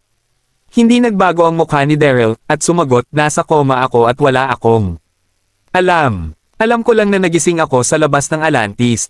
Pagdating ko, walang tao sa paligid. Matapos magsalita, tumingin si Daryl kina Wang Ju at Kelly, at nagpatuloy. Nakarating lang ako sa Atlantis 2 araw lamang ang nakakalipas, at kung kailan. Ako unang dumating, paano kilala ko ang mga tao sa Bloodhound Organization? Narinig ito, biglang ninisyon ni Wick. Sa susunod na segundo, magalang na sinabi ni Wick kay Wang, His Royal Highness, ang Daryl na ito ay sobrang tuso, mas mabuti pang ikulong at pahirapan. Siya, Si Wang Ju ay gumawa ng isang masamang mukha at tumango ng walang malay. Si Wang Ju ay tanga at walang independenteng opinyon, at si Wick ang kilalang tao sa tabi niya, at nagawa niyang magsalita ng maayos, kaya natural na. Sumunod siya sa kanyang paninirang puri. Damn it, nang makita ang sitwasyong ito, laking gulat ni Daryl. Si Wang Ju ba ito ay masyadong walang kakayahan. Hindi niya nakumpirma na nauugnay siya sa samahan ng dugo, kaya sinunod niya ang payo ni Wick. Sa sandaling ito, winagayway ni Wang Ju ang kanyang kamay, at biglang ilang sundalo ang lumakad papasok. Lihim na ikinuyong ni Daryl ang kanyang mga kamao, galit at nalulumbay. Naisip ko na sa pagiging isang kabalyero ng hari, mas mahahanap niya si Miao Ying at Yan Hong, ngunit hindi niya inaasahan na ganito kakatanga ang hari. Kailangan lang niyang manahimik matapos marinig ang ilang mga paninirang puri mula kay Wick. Sa oras na ito, lihim na hinihimok ni Daryl ang kanyang panloob na lakas upang maghanda para sa labanan. Dahil ang prinsipe na ito ay walang kakayahan, walang katuturan na manatili dito. Anong uri ng mga Royal Knight ang hindi bihira? Kabanata 3224. Pagkakita ng mga sundalong dumating, si Daryl ay hindi man lang nagpanik. Handang ipatawag si Fang Tian upang magpinta ng isang halberd. Para sa isang sandali, ang kapaligiran ay hindi masabi solemna, at may amoy ng pulbere sa hangin. Haha! Nang makita ang eksenang ito, tinitigan ni Wick si Daryl ng malapitan, at hindi maitago ang pagmamata sa kanyang mga mata. Paano kung ikaw ay isang Royal Knight? Si Wang Ju ay ganap na nasa tabi ko. Nakikipaglaban sa akin, ganap na naghahanap ng kanyang sariling kamatayan. Okay. Gayunman, sa puntong kritikal na ito, si Kelly, na tahimik na nakaupo doon, ay ngumiti kay Wang Ju. Hindi ko pa ito naisip, bakit ko pa mahuhuli si Daryl? Kita ko, kailangang may maging isang hindi pagkakaintindihan. Narinig ito, hinaing ni Wang Ju at hinawakan ng mahina ang balbas at sinabi, makatuwiran din ang aking kapatid. Tumulong siya at tumulong sa likuran. Kaya't sinunod ni Wang Ju si Kelly sa maraming bagay. Sa parehong oras, tumigil din ang mga sundalo. Si Wick ay biglang nag-alala at hindi mapigil ang sabihin ang kanyang kamahalan. Ang Daryl na ito ay malinaw na nakikipagsabuatan sa samahan ng dugo, at hindi siya dapat walang awa. Bago siya natapos sa pagsasalita, siya ay nagambala ni Kelly. Wick, patuloy mong sinasabi na nagsasabuatan sina Daryl at ang Bloodhound Organization, ngunit hindi ka makakakuha ng anumang kapani-paniwalang ebidensya. Ang magandang mukha ni Kelly ay nagpakita ng kaunting kasiyahan, at sinabi kay Wick, bukod dito, si Daryl ay isang Royal Knight na kagaya mo. Kung ikukulong mo siya, ngayon, paano maglilingkod si Wang Ju sa publiko sa hinaharap? Narinig ito, ang mukha ni Wick ay namula, at nais niyang tanggihan ang ilang mga salita, ngunit wala siyang lakas ng loob. Bagaman siya ang kilalang tao sa tabi ng hari, si Kelly ay kapatid ng hari. At kinokontrol ang maraming kapangyarihan. Sa oras na ito, ang mukha ni Kelly ay kumawala, at dahan-daang sinabi, sa katunayan, sa palagay ko ang nangyari ngayon ay hindi pagkakaunawaan, hindi ito seryoso tulad ng naisip ko. Sa ganoon, tumingin si Kelly kay Daryl at saka kay Wick. Ikaw ang dalawa ay kapwa mga Royal Knight. Ikaw ay kanang kamay ni Wang Ju. Paano kayo makikipagagawan sa bawat isa? Hintayin natin si Wang Ju na maghanda ako ng isang piging. Pareho kayong manatili, makipagkamay at magpayapa. Sa mga oras na ito, malambing ang tinig ni Kelly, ngunit may hindi moari na kamahalan. Okay, buti naman. Ngumiti si Wang Ju at tumango bilang pagsang-ayon. Sa kapatid ko dito, wala akong dapat alalahanin kahit ano. Ito, si Wick ay nagatubili, likas na nais na tumanggi, ngunit nang makita ang ekspresyon ni Kelly, tumango siya. At sinabi, okay. Tumango din si Daryl, na nagpapahayag ng kanyang kasunduan, lihim na nagpapasalamat sa kanyang puso. Sa kabutihang palad, ang Kelly na ito ay nasa negosyo. Kung hindi dahil sa kanya na umusad, talagang isang malaking labanan. Di nagtagal, sa ilalim ng mga utos ni Kelly, handa na ang masaganang piging. Naupo doon si Daryl na may kalmadong ekspresyon sa mukha, at patuloy na nagtoasting kasama sina Wang Ju at Kelly. Hindi man masaya si Wick, at hindi niya masabi ang apoy sa kanyang puso. Naisip kong matatanggal niya si Daryl sa tulong ni Lord Wang, ngunit hindi. Kung inaasahan na sa isang kritikal na sandali, tutulungan ni Kelly si Daryl na magsalita. Kailangang mag-isip ng isang paraan upang matanggal si Daryl. Matapos ang pag-isipan niya, ang titig ni Wick ay patuloy na gumala-galasa. Pagitan ni Daryl at Kelly, na kumikinang sa dilim at lamig, at agad na nag-isip ng isang plano. Pagkatapos ng kalahating oras, natapos na ang piging. Nang siya ay lumabas ng hall, dali-daling tumawag si Wick ng isang sundalo.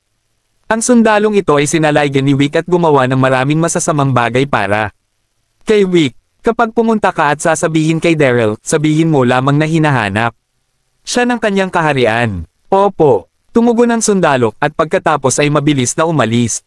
Pinapanood ang mga sundalong naglalakad palayo, nagbigay si Wick ng isang mapanlinlang na pangutya, pagkatapos ay tumingin sa patio kung saan nagpapahinga si Kelly. Napakadali ng pamamaraan ni Wick, ay ang paggamit kay Kelly upang iframe ang Daryl. Alam ni Wick na pagkatapos ng bawat pag-inom ng alak ni Kelly, nakagawian na niyang maligo. Pagkatapos lamang ng piging, dapat na siyang naliligo sa silid sa oras na ito. Bago dumating si Daryl, kinatok niya si Kylie na natigilan, pagkatapos ay sinisi si Daryl, at pagkatapos ay inakusahan siya.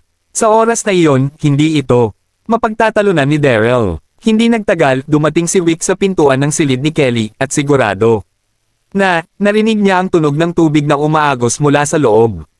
Sa sandaling ito, hindi nagatubiling si Wick, at tumingin mula sa window sill. Sa oras na ito, ipinikit ni Kelly ang kanyang mga mata at naliligo sa isang kahoy na bar aisles, nang hindi napagtanto na lumusot si Wick. Bang! Sa susunod na segundo, tahimik na lumapit si Wick mula sa likuran, na hinampi si Kelly sa likod ng kanyang leeg gamit ang kanyang palad. Kabanata 3225. Si Kelly ay hindi talaga makapagreaksyon, nanginginig ang kanyang katawan, at siya ay nahimete sa dilim.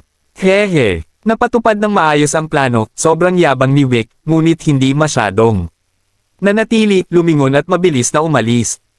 Sa kabilang panig, matapos ang piging, aalis na sana si Daryl sa palasyo at magtungo sa White Sheng Palace upang hanapin si Dog.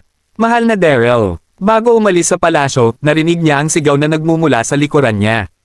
Lumingon si Daryl upang tumingin sa paligid at nakita niya ang isang sundalo na mabilis na hinabol siya. May ano? Huminto si Daryl at nagtanong.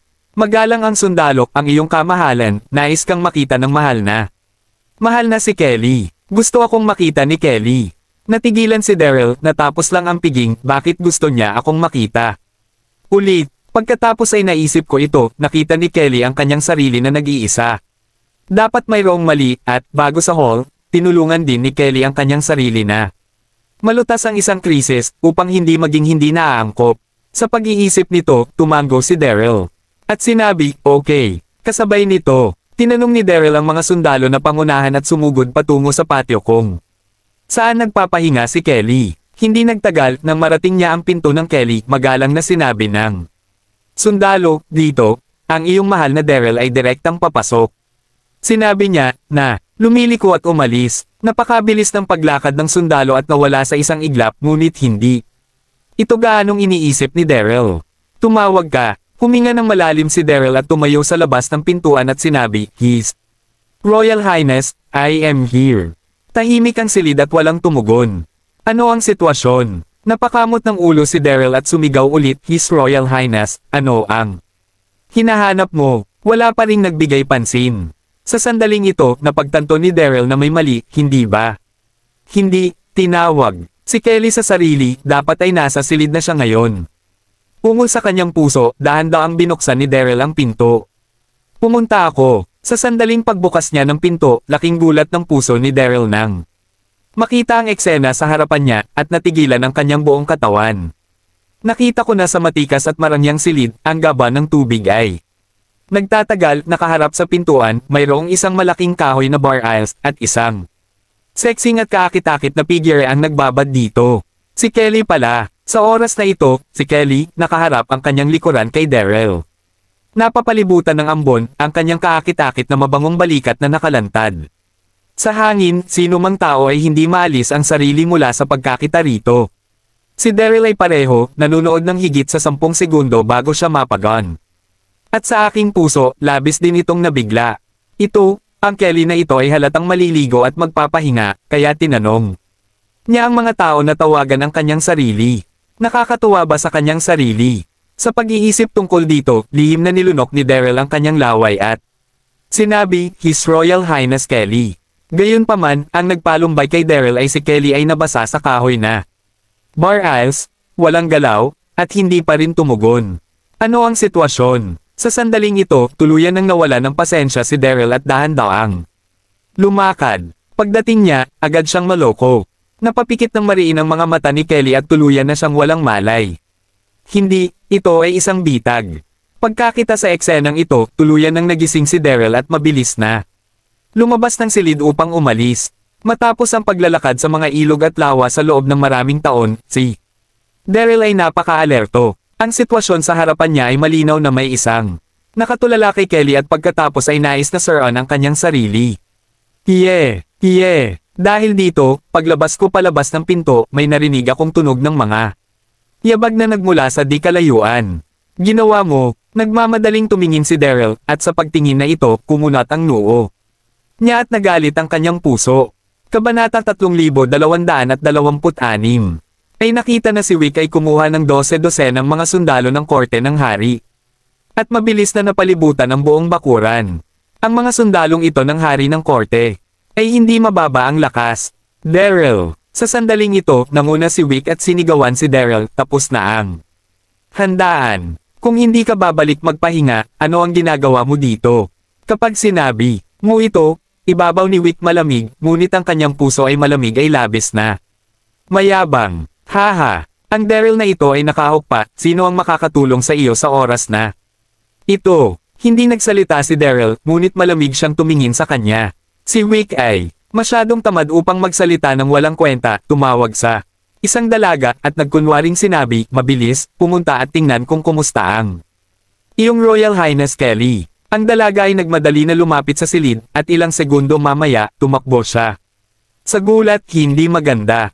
Ang kanyang Royal Highness Kelly ay natamba, at nasa bar aisles pa rin siya. Mabuti, ikaw Daryl. Sa sandaling ito, si Wick ay puno ng galit at isinumpa kay Daryl, iyong tama ang Royal Highness. Magaling ka, nakikipag-usap ka sa hall dati, ngunit lumusot ka sa kanyang silid, kumatok habang naliligo siya, at nakipagsabuatan.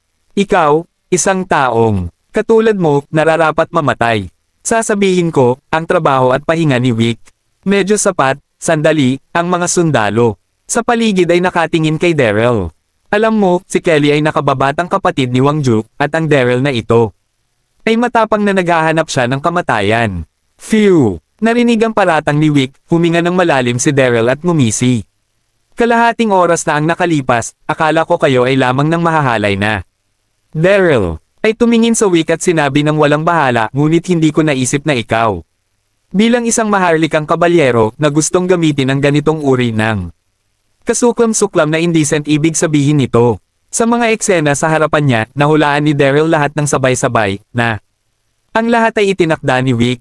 Kung hindi man, paano ito magiging nagkataon at napakabilis?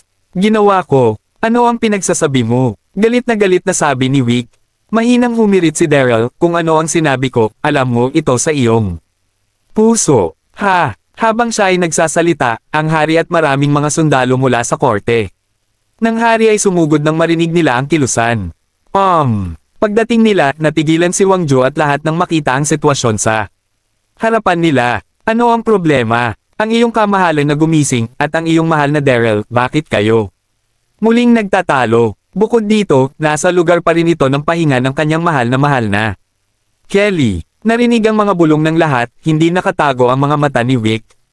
Mabuhay ng may pagmamalaki. Wick, Daryl. Sa wakas, nagreaksyon si Wang Ju at tinanong na hindi masama, ano ang nangyayari? Sa anong pamamaraan magkaharap ang dalawang Royal Knight sa pintuan ng silid ng kanilang kapatid? His Royal Highness, nagmamadaling lumapit si Wick at malakas na sinabi. This Daryl is so daring, taking advantage of His Royal Highness Kelly Teshower, he knocked her out at gumawa ng isang mali. Buti na lang, nagpatrolya ako sa malapit at nagmamadali sa paglipas ng panahon. Kung hindi mo ginawa, kung gayon ang mga kahihinatnan ay hindi mailalarawan. Ano? Narinig ito, galit na galit si Wang Ju at sinaman ng tingin si Daryl. Daryl, totoo ba ito? Huminga ng malalim si Daryl at dahan-dahang sinabi, kamahalan Wang, ito lang ang mga salitang sinabi ni Wick. Ngayon lang ay balak kong bumalik upang magpahinga, ngunit natagpuan ako ng isang sundalo at sinabing gusto akong makita ni Lord Kelly, kaya't ako ay dumating. Pagkatapos nito, nakita ko ang Her Royal Highness na nahimete sa Bar Isles. Nang malapit ko nang malaman ang sitwasyon, dinala ni Wick ang isang tao. Ang mga salita ay hindi mapagpakumbaba o mapagmataas. Narinig ito, lihim na kumunat ang noo ni Wang Ju, at pagkatapos ay sinabi. Ayon sa iyo, hindi ka naunawaan muli ni Wick. Kabanata 3227. Si Daryl ay ngumiti ng bahagya at sumulyap kay Wick, ako talaga ang nagkamali. Kung ako ang na-frame sa akin ni Wick, kailangan pa rin niya ang kanyang mahal na hari upang makagawa ng isang malinaw na desisyon. Wang Ju kinurot ang balbas at nagsimulang pagnilayan. Sa oras na ito, hindi mapigilan ni Wick na mapangutya, Daryl, hindi mo kailangang magquibble. Sinabi mo na sinasabi sa iyo ng isang sundalo, masasabi mo ba kung sino ito? Natigilan si Daryl, tumingin sa paligid, at saglit na sinabi hindi. Ang sundalong nagpadala ng salita ngayon lang ay lumakad ng napakabilis. Plus gabi na at ang ilaw ay malabo, at tuluyan na niyang nakalimutan kung ano ang hitsura niya. Haha, kita si Daryl ng hangin na walang imek, Wick na kalantad na mapaglarong. Ngiti, Daryl, ay hindi lamang mapahanga kapag dinala ko ang mga tao na dumating. Handa ka nang tumakas, tama. Sinabi ni Wick kay Wang Ju, His Royal Highness, ang Daryl na ito. Ang nag-istruktura ng samahan ng dugo ng una, ngunit hindi pa ito nalaman. Ngayon, ay nais niyang magplano laban sa Her Royal Highness Kelly. Ito ay isang sakuna para sa isang taong manatili sa tabi niya. Ha! Narinig ito, ang galit sa puso ni Wang Ju ay mabilis na tumaas, na tinuro si Daryl at umuungal, bigyan mo ako upang mahuli siya. Sina Wang Ju at Kelly magkakapatid ay labis na nagmamahal, kung si Daryl ay gumawa ng iba pang mga pagkakamali, marahil maaari pa rin itong buksan ang lambat. Ngunit kung kasangkot si Kelly, ito ay tulad ng pagpindot sa kabaligtaran ng kaliskis ng Wang Ju, at hindi ito gaanong magaan. Siyempre, tiyak dahil alam ni Wick na ginamit niya si Kelly upang iframe si Daryl. Swish swish. Ang boses ay bumagsak, at ang mga nakapaligid na sundalo ay binunot ang kani-kanilang sandata, bawat isa sa kanila ay sumabog, at sumugod patungo kay Daryl. Tumawag ka. Sa pagtingin sa mga sundalong nagmamadali, huminga ng malalim si Daryl. Sa oras na ito, ang buong puso ay nahihiya, at sinabi niya ng mahina kay Wang Ju. Sa piging noon, nagpa siya akong manatili dito sa ngayon dahil sa mukha ng kanyang Royal Highness Kelly, mali, pampublikong estado na pagmamayari ng star na tulad mo. Nang kawalan ng kakayahan ng Wang Ju, talagang isang malungkot. Sabi ni Wick na mata ay bumagsak sa kanya, sa palagay mo maraming mga tao. Maaari kong patayin ka maling husgahan ako. Isang, hindi handa. Panipi. Sa sandaling ito, Wang Ju galit walang katapusang, kamay na tumuturo Daryl. Inilagay ko siya upang pumatay. Kanilang sariling marangal na mangibabaw sa Star Duchy, ang hangin ng bundok. Ay nasa harap ng lahat pampubliko kung hindi mo siya masyadong pinapatay. Dare to be disrespectful to your Royal Highness, naghahanap ka ng kamatayan. Sigaw din ni Wick, Whoosh whoosh. Sa sandaling ito, 12 ng mga sundalo ang sumugod sa harapan. Huminto sa pagsasalita ng kalokohan si Daryl, hinimok ng kanyang panloob na puwersa, isang malakas na hininga ang tumalsik, at pagkatapos, dahan-daang itinaas ang kanyang mga kamay. Dati, palaging itinatago ni Daryl ang kanyang panloob na lakas, upang maiwasang magdulot ng kaguluhan, ngunit sa oras na ito, nakaharap sa kasuklam-suklam na Wick, ayaw nang itago ito ni Daryl. 9 na dragons ang umakyat sa langit. Ang 4 na salita ay lumabas na parang kulog mula sa bibig ni Daryl. Sa sandaling bumagsak ang boses, nakita kong biglang napunit ang paligid ng hangin. At pagkatapos, sa ilalim ng isang piraso ng mga dragon, umuungal ang 9 na mga dragon. Pumunta siya palabas at sumugod patungo sa 12 ng mga sundalo na nagmamadali. Isang iglap lang ng mata, 12 ng mga sundalo ang sumigaw at patuloy na sumisigaw, lahat sila ay nahulog sa isang pool ng dugo nang hindi nailigtas. Nakikita ang eksenang ito, maging ang hari, Wick, at ang mga nakapaligid na sundalo, hindi nila mapigil ang huminga sa hangin. Anong uri ng kasanayan ito, at ano ang napakalaking hayop? Bukod dito, ang Daryl na ito ay isang tao lamang, ngunit 12 ng mga sundalo ang hindi man mapigilan. Daryl. Nagulat, unang sumagot si Wick, na tinuro ang hangin sa bundok at sumigaw. Sa wakas ay ipinakita mo ang kanilang totoong mga kulay, at sinabi na ang kanyang sariling mga kamay at ayusin ang dugo ay hindi mahalaga. Aniya, na nakadirekta kay Wick Wangju sumigaw, ang kanyang royal highness, ang mga kasanayang ipinakita ni Daryl ay napakasama. Sinasabing maraming tao sa samahan ng dugo, at mayroon silang ilang makapangyarihang pangkukulam. Makikita na si Daryl at ang samahan ng dugo ay dapat magkaroon ng relasyon. Panipi, sa Roland Continent, ang dantiya ni Daryl at ang mga diskarte sa paglilinang ay hindi nakikita at hindi naririnig ng lahat na naruroon. Kabanata 3229. Rosten. Nakakakita Rosten, reacted ang hari at dali-dali, ito si Daryl sa sabuatan. Sa Blood Hand Organisasyon. Oo. Ang iyong royal kamahalan, Rosten nagmamadali tumugon, ang kanyang mga mata ay mabilis na nakakulong kay Daryl, kumikislap ng malamig. Ginawa mo, ang Daryl na ito ay dapat na nagpalabas ng katalinuhan ng samahan, at bago isiwalat ang kanyang pagkakakilanlan, kailangan na niya itong mabilis na patayin. Nang unang dumating si Daryl sa Royal Court, tinalo niya si Samsa. Kompetisyon at tinanghal na isang knight ng Royal Court. Sa mga oras na iyon, pakiramdam ni Rosten ay napakabalanseng. Kalaunan, si Daryl ay pinangalanan ng isang VIP ni Olenna na pinaramdam kay Rosten kahit na mas emosyonal. Hindi ako masaya, hindi ko napalalampasan ang napakahusay na pagkakataon sa ngayon. Rosten. Sa sandaling ito, lihim na huminga ng maluwag si Daryl nang makita niya si Rosten. Ang taong ito ay isang mataas na antas na miyembro ng Blood Hand Organization, at sinabi sa kanya ni Olenna na tulungan siya ng palihim. Mukhang madali siyang makalayo ngayon. Gayunpaman, ang sumunod na nangyari ay ganap na kabaligtaran sa naisip ni Daryl. Aray, use binatang spar. Sigaw ni Rosten na walang ekspresyon sa mukha. Wow! Nang bumagsak ang boses, libu-libong mga bantay ang mabilis na nagayos ng mga pormasayon na nakapalibot sa Daryl. Sa susunod na segundo, ang bawat sundalo ay naglabas ng isang spar mula sa kanyang katawan, hinimok ang lakas sa loob, at nagtipon-tipon. Damn it! Nang makita ang eksenang ito, nagulat si Daryl, hindi siya tinulungan ng Rosten na umalis, ngunit magiging sanhi ng kanyang kamatayan.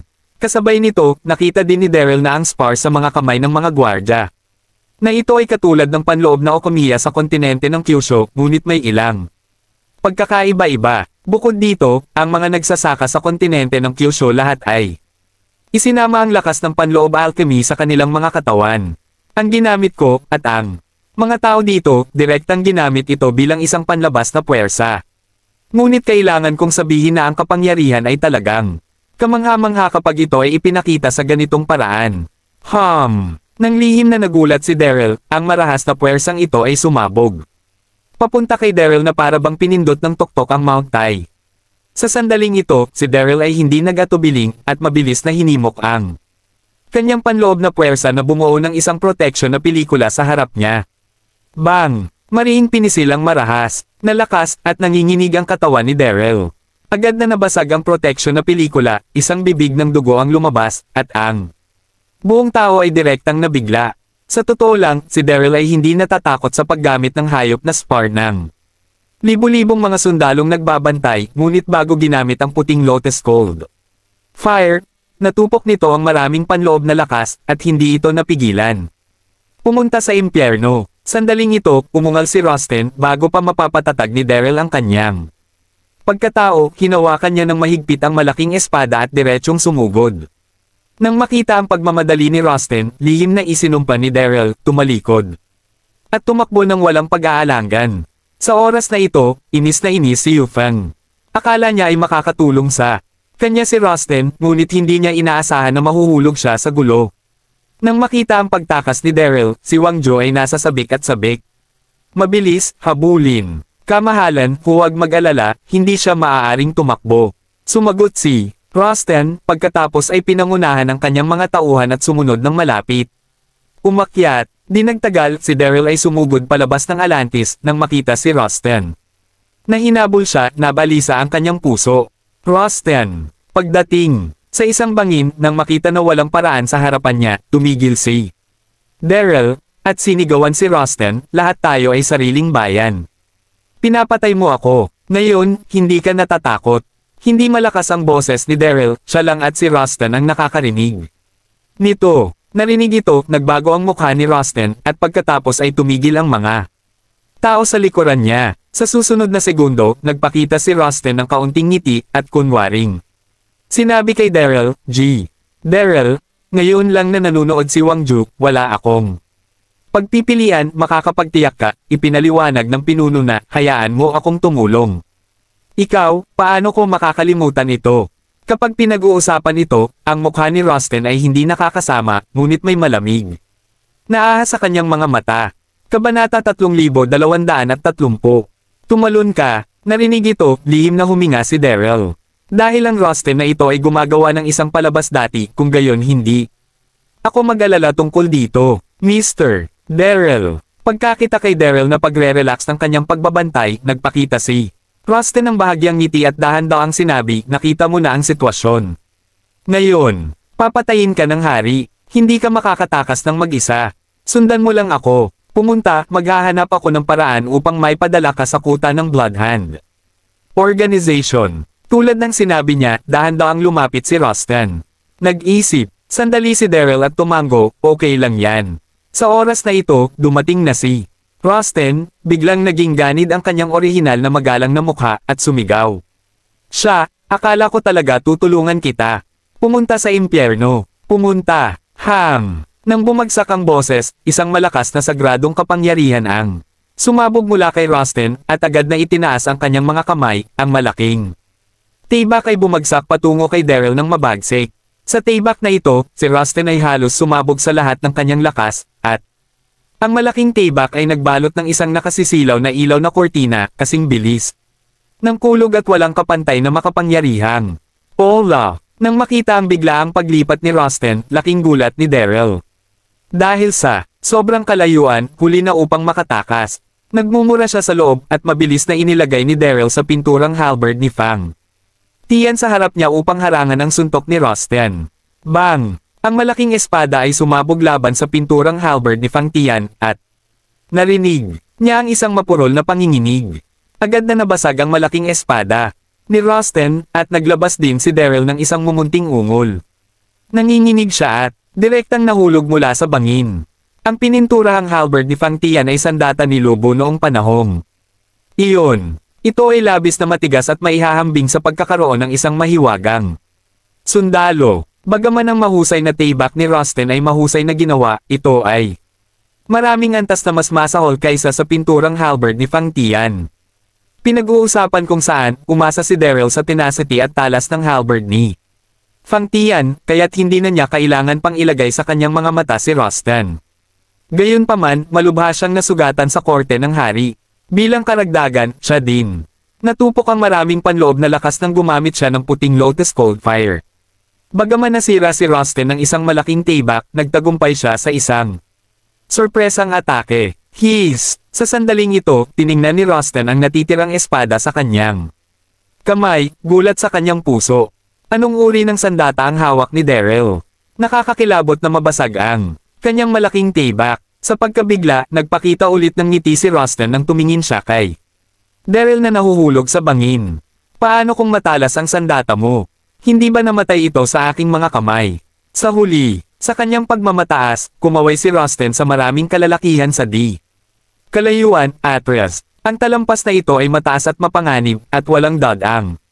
Mamamatay si Daryl kung mahulog siya, kaya't hindi ito titingnan.